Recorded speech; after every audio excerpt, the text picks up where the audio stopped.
నా డైలాగ్స్ కూడా త్రివిక్రమ్ గారు ట్రాన్స్లేట్ చేస్తూ బాగుంటుంది. హలో వంశీ అడిగిన సౌండ్ ఇక్కడి నుంచే మొదలు కావాలా? ఇంకా 3 రోజులే ఉంది. ఏమడిగాడు వంశీరా? దేవర సౌండ్ ఇండియా మొత్తం వినిపించాలా? ఇప్పుడు మనకి తెలుగు స్టేట్స్ కాదు, ఇండియా మొత్తం వినిపించాలి. NTRRR ఇద్దరు లెజెండ్స్ ముందున్నారు.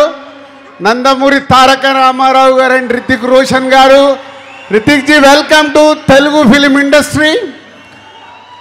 అండ్ ఎన్టీఆర్ చాలా రోజుల నుంచి తారక్ ప్రతి సినిమాని పట్టుకొని ఎలా హిట్లు కొడుతూ కొడుతూ కొడుతూ ఆల్ ఇండియా వరల్డ్లోనే ఇప్పుడు మన ఎన్టీఆర్ సౌండ్ వినిపిస్తూనే ఉంది.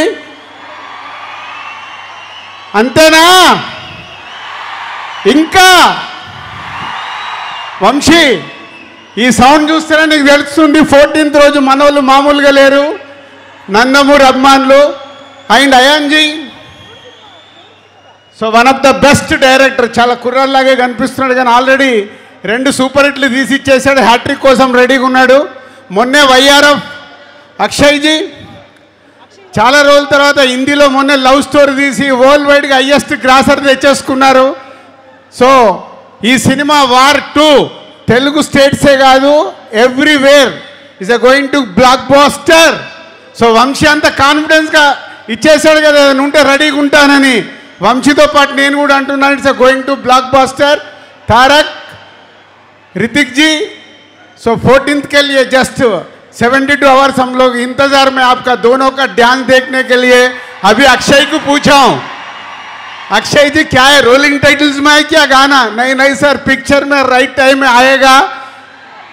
పేపర్లు రెడీ పెట్టుకోండి. వాళ్ళిద్దరు ఆ కాంపిటీషన్ సాంగ్ చూడటానికి మనం ఆర్ఆర్ఆర్లో నాటు నాటు ఎలా ఉందో అలా ట్రెండ్ సెట్ కాబోతున్న సాంగ్ అది వార్లో. सर 72 आवर्स हम इंतजार कर रहे हैं वो गाना देखने के लिए पिक्चर में. Thank you very much. Thank you so much Dil Raju గారు. బోలెడంత ఎనర్జీని నింపారు మీరు. వంశీ మాట్లాడిన తర్వాత ఎవరు సరిపోవట్లా.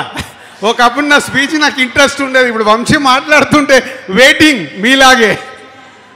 థ్యాంక్ యూ దిల్ రాజు గారు.